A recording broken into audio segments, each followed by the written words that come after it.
Shalom adik-adik, kita ketemu lagi di minggu pagi yang cerah ini. Kita hendak memuji Tuhan, kita hendak beribadah kepada Tuhan, memuliakan, meninggikan nama Tuhan. Ya, sebelum kita memulai ibadah kita, yuk kita berdoa. Bapa kami yang bertahta dalam kerajaan surga, kami tinggikan nama-Mu Tuhan karena Engkau Allah yang hidup, Allah yang kami sembah. Terima kasih Bapa, jika sebentar kami hendak meninggikan nama Tuhan, sebentar kami hendak mendengar firman-Mu Tuhan, kiranya Engkau menyiapkan hati kami, kiranya hati kami dipersiapkan untuk menerima kebenaran firman-Mu, dan lidah kami, mulut kami untuk meninggikan nama Tuhan. Tuhan, berkati kami, kiranya kami mau undang Engkau Allah Roh Kudus untuk hadir di tengah kami. Terima kasih Bapa, hanya kemuliaan, hormat itu hanya bagi nama-Mu. Dalam nama Tuhan Yesus kami berdoa, amin. Ya, lo seundang semuanya untuk bangkit berdiri dari tempat duduknya. Yuk kita hendak memuji nama Tuhan, kita nyanyikan hari ini harinya Tuhan. Kita nyanyi sambil bertepuk tangan ya, yuk.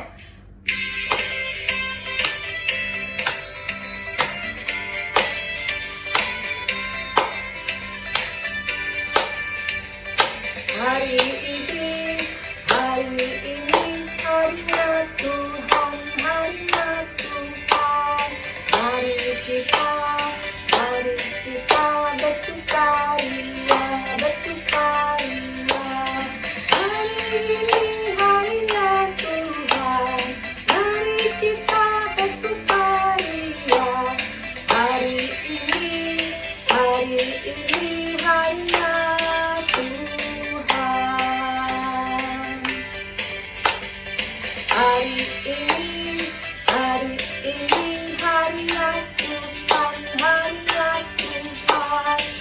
Mari kita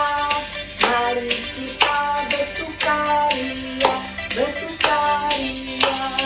Hari ini harinya Tuhan, mari kita bersukaria. Hari ini harinya Tuhan.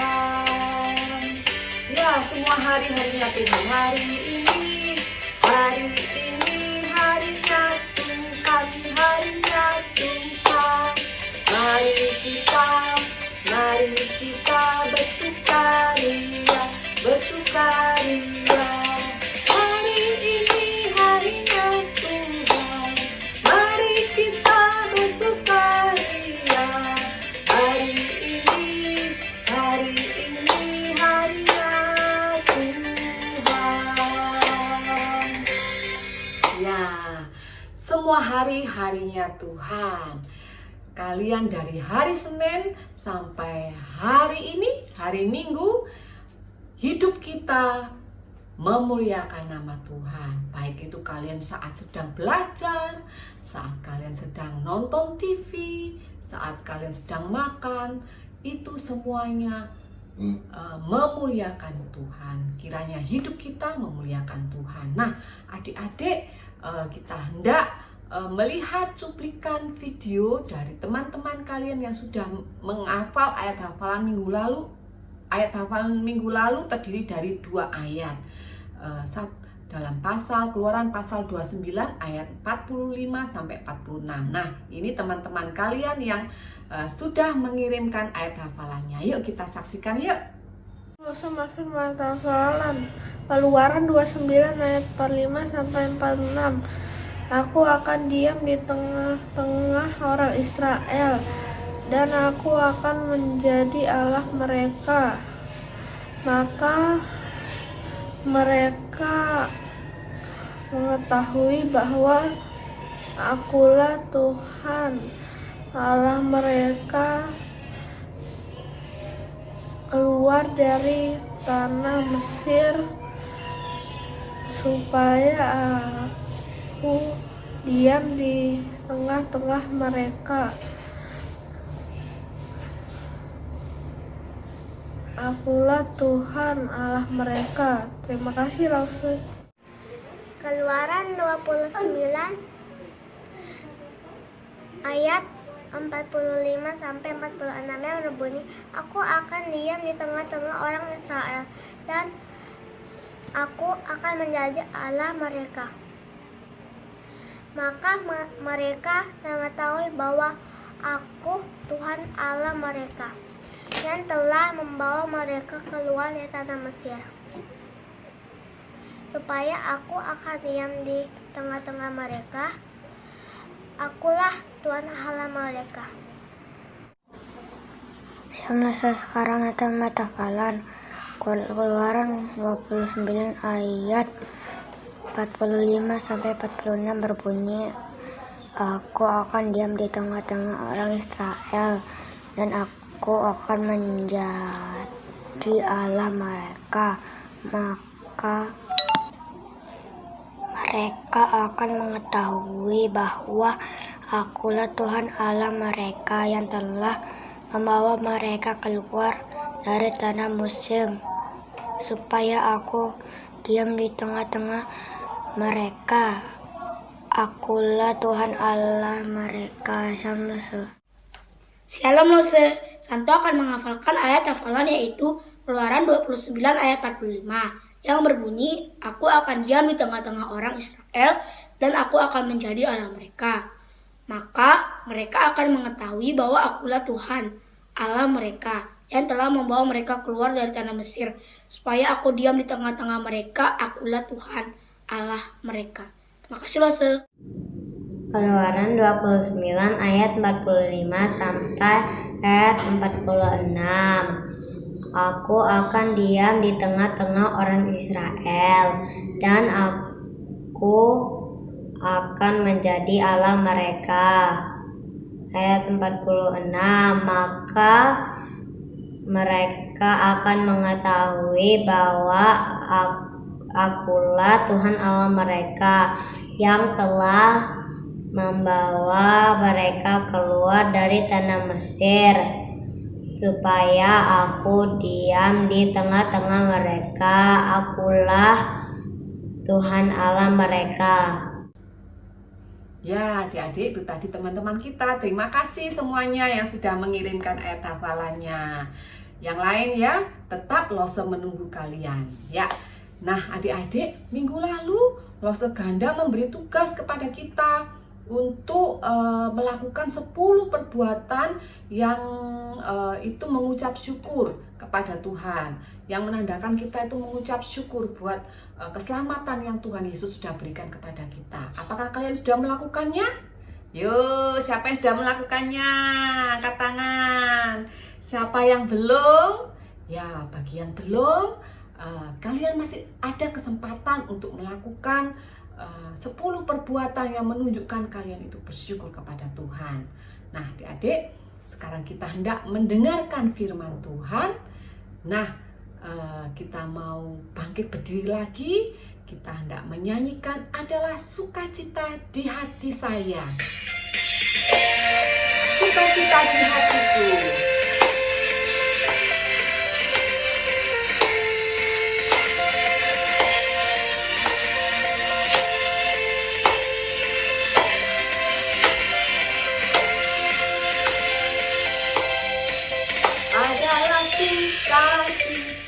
Di hatiku, di hatiku, di hatimu adalah sukacita di hatiku.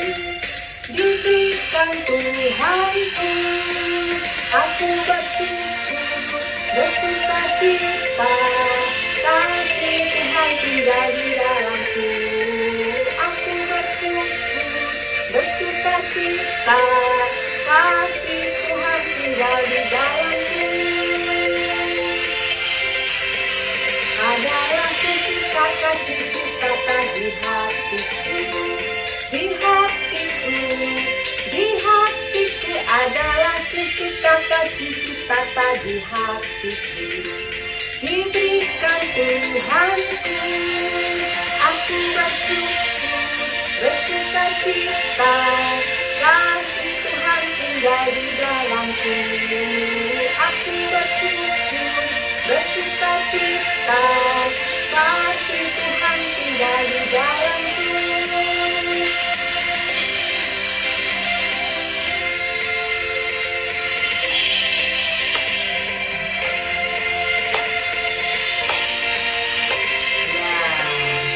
Kasih Tuhan tinggal di dalam kita, karena itu kita bersukacita karena kasih Tuhan itu tinggal di dalam kita. Kita sudah menerima kasih Tuhan. Nah, adik-adik, kita hendak menyiapkan diri kita hendak mendengar firman Tuhan dari seorang Lose yang ada di gereja kita. Ya, siapa dia? Ya, Lose Lia. Yuk, kita saksikan firman Tuhan yang akan dibawakan oleh Lose Lia.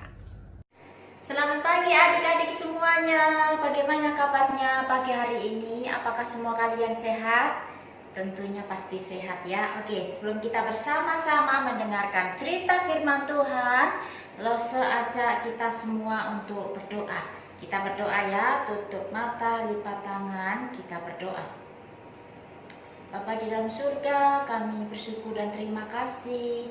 Pagi hari ini Tuhan, kami boleh bangun dengan tubuh yang sehat, dan kami sebentar lagi akan bersama-sama mendengarkan cerita firman Tuhan.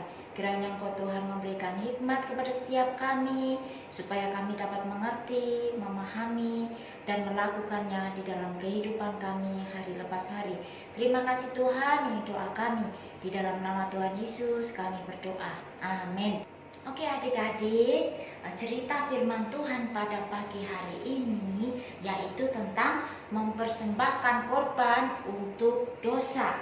Mempersembahkan korban untuk dosa. Nah, ceritanya ini terdapat di dalam Alkitab Imamat pasalnya yang keempat sampai ayatnya yang keenam. Nah, adik-adik di rumah bisa membacanya sendiri ya. Nah, adik-adik semua, Lose mau tanya ini, mengapa Allah pada zaman dahulu, yaitu pada zaman perjanjian lama, harus membawa bangsa Israel keluar dari Mesir? Nah, ada yang tahu tidak?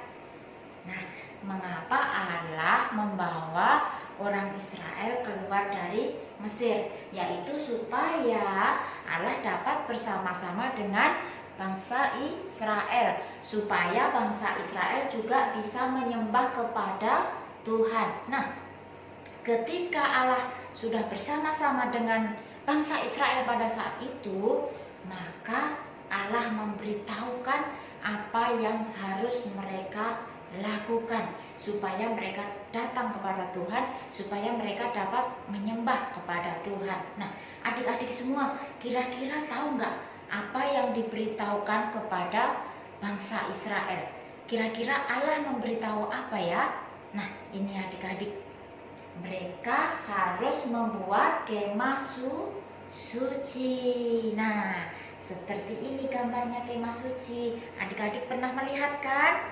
Nah, seperti itu. Nah, kira-kira siapakah yang mewakili bangsa Israel pada saat itu yang menyembah di kemah suci? Siapa yang melayani dan yang mewakili bangsa Israel untuk berada di kemah suci?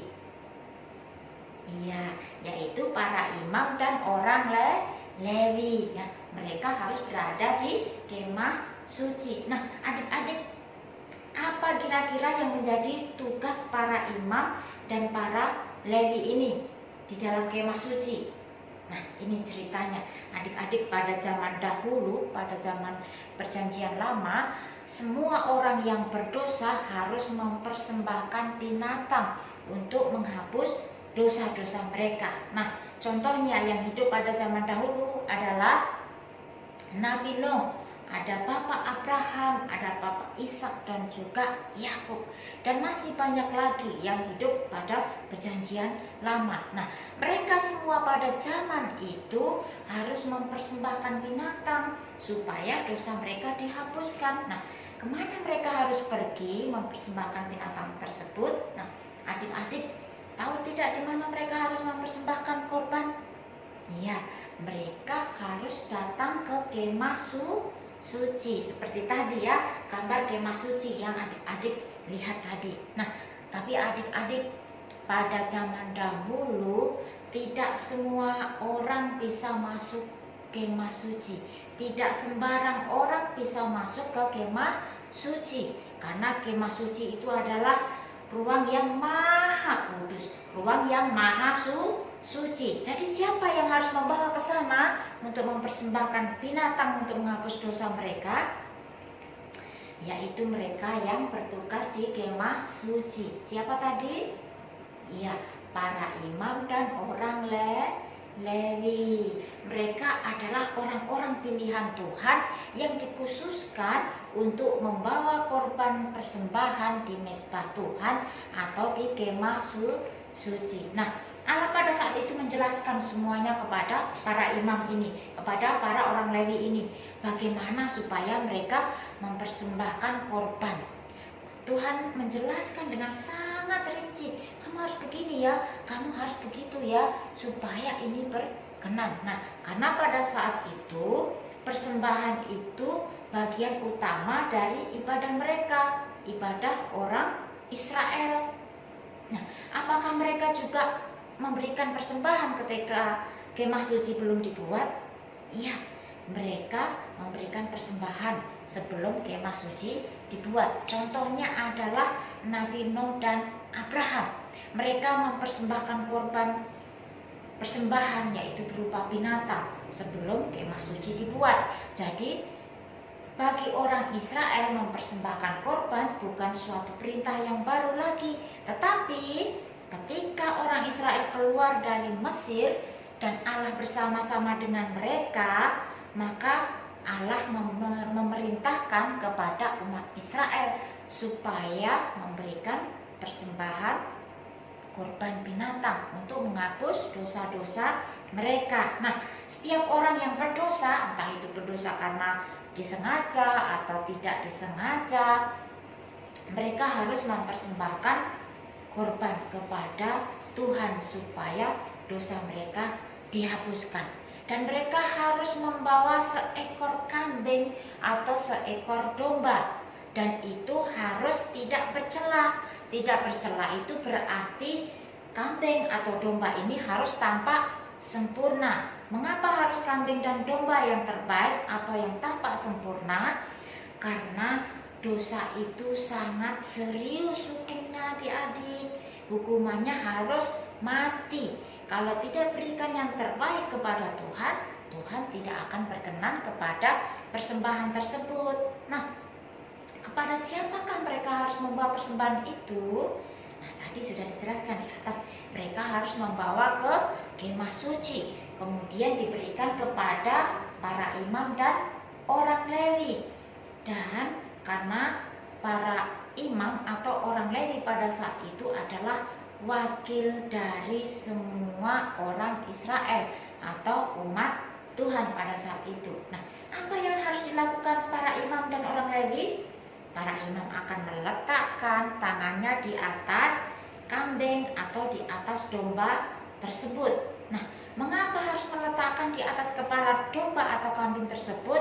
Karena itu melambangkan bahwa dosa yang mempersembahkan kambing atau domba itu sudah dipindahkan kepada kambing atau domba ini. Nah, kemudian setelah itu para imam dan orang Lewi ini membawa kambing atau membawa domba tersebut kepada mezbah Tuhan. Dan di sana para imam dan orang Lewi akan mengadakan pendamaian bagi orang yang berdosa tersebut yang sudah mempersembahkan kambing dan domba tersebut. Nah, melalui pengorbanan itu dosa mereka sudah dihapuskan. Nah, adik-adik semua, kira-kira adik-adik tahu nggak mengapa Allah tidak memberitahukan umatnya untuk mempersembahkan yang lain? Kenapa kok harus binatang? Kenapa kok tidak mempersembahkan daun atau mempersembahkan buah atau harus mempersembahkan bebatuan? Kenapa kok harus binatang? Nah, sekali lagi, karena upah dosa adalah maut.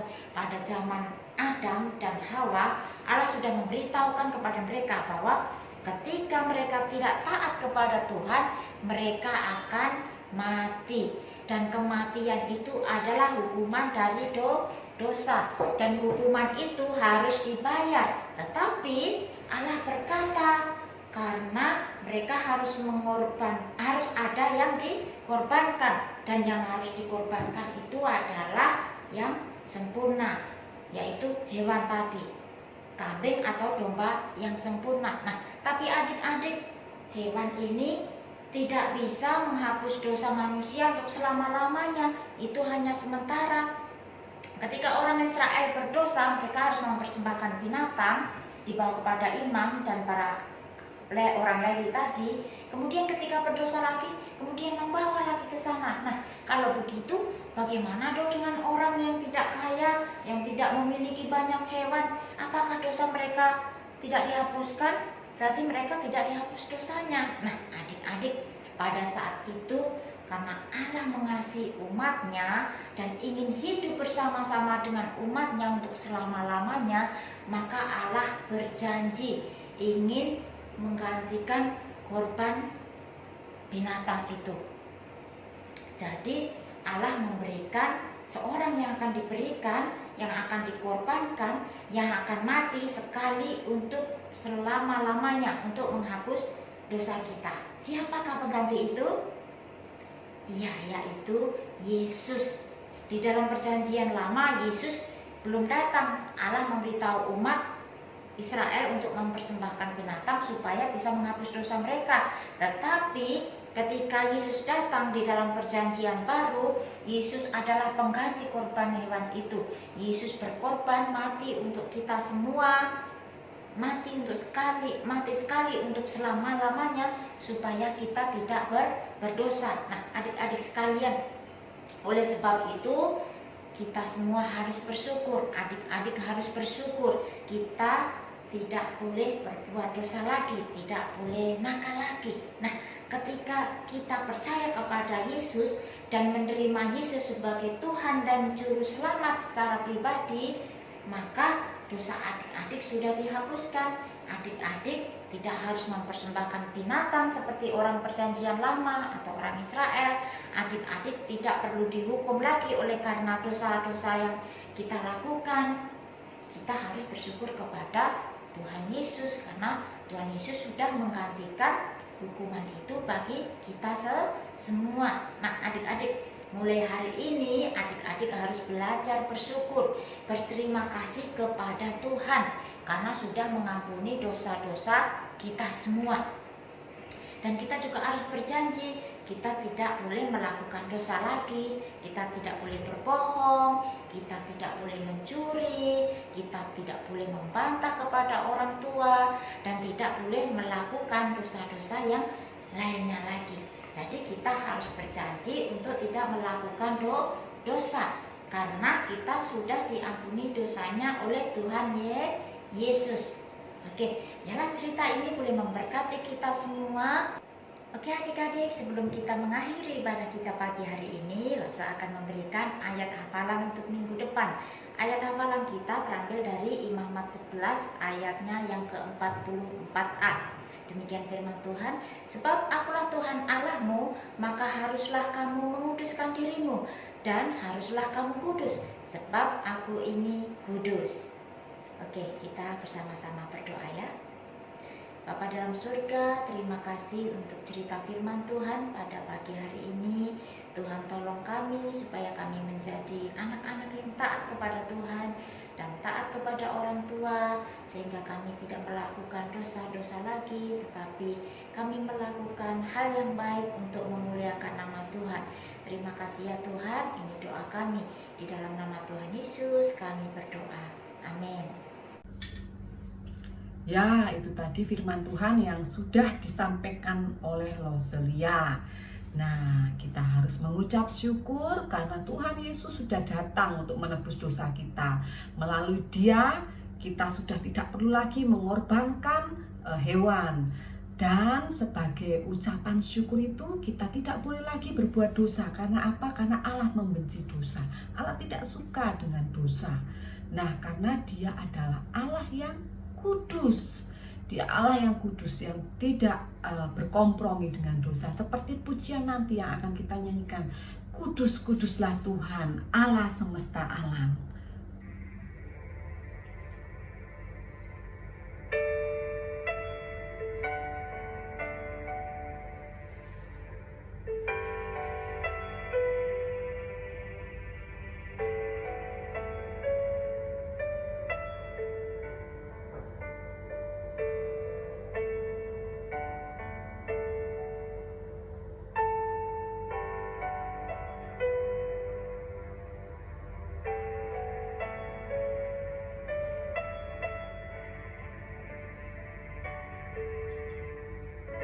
Ku datang Tuhan, ku datang Tuhan, dalam hadirat-Mu, berhiaskan kekudusan. Seluruh surga sujud menyembah-Mu, ku tersungkur dan berseru, ku datang Tuhan, dalam hadirat-Mu, berhiaskan kekudusan.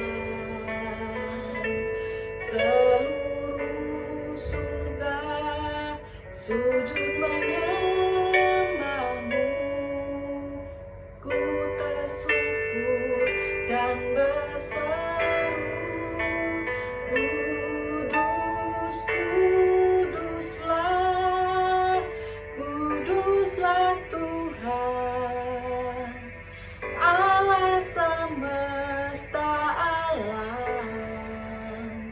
Kudus, kuduslah, kuduslah Tuhan, surga bumi menyembah-Mu. Kudus, kuduslah, kuduslah Tuhan, Allah semesta alam.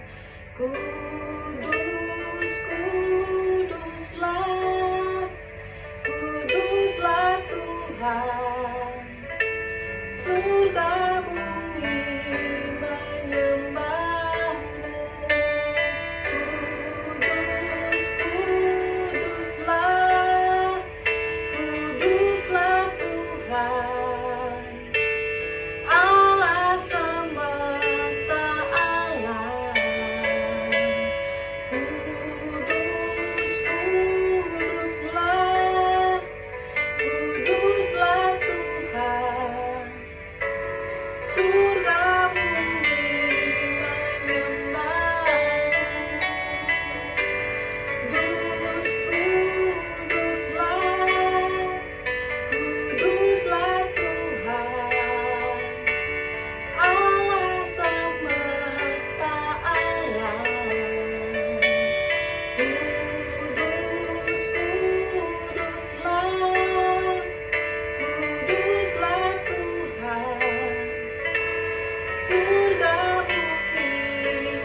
menyembah-Mu. Surga bumi menyembah-Mu. Surga bumi menyembah-Mu.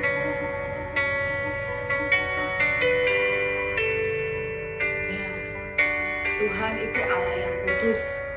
Dia dapat dihampiri jika kita mengaku dosa kita tidak berbuat dosa lagi. Yuk kita berdoa, kita hendak menghampiri Allah yang kudus, kita hendak menyiapkan hati kita. Mari kita berdoa. Bapa yang kudus, Allah yang kami sembah, Allah yang membenci dosa, Allah yang tidak suka dosa. Tuhan, kami mengucap syukur bahwa Engkau memberikan anak-Mu yang tunggal, yaitu Yesus Kristus, untuk mati bagi kami, menebus dosa kami. Tuhan, sudah selayaknya jika kami bersyukur dengan kami tidak melakukan dosa. Karena Tuhan Yesus sudah mati buat semua dosa kami. Tuhan, izinkan kami untuk kami tidak bermain-main dengan dosa, menganggap bahwa dosa itu hal yang serius, Bapa. Mari Bapa, Engkau mau kami belajar untuk kami juga membenci dosa, untuk kami juga menjauhi dosa. Terima kasih untuk firman-Mu pada pagi hari ini yang mengingatkan kami bahwa Engkau menganggap dosa itu adalah yang serius karena Engkau adalah Allah yang kudus. Engkau rindu kami juga kudus seperti Engkau yang adalah kudus. Terima kasih Bapa, jika sebentar kami hendak berpisah dalam kebaktian online ini, tapi kiranya Tuhan menyertai dan memberkati kami terus Tuhan. Memberikan kami pertumbuhan rohani Tuhan. Seiring dengan pertumbuhan jasmani kami rindu juga kami semakin mengenal Tuhan. Terima kasih Bapa. Di dalam nama Tuhan Yesus kami berdoa. Amin. Shalom. Sampai jumpa. Tuhan Yesus memberkati kita semua.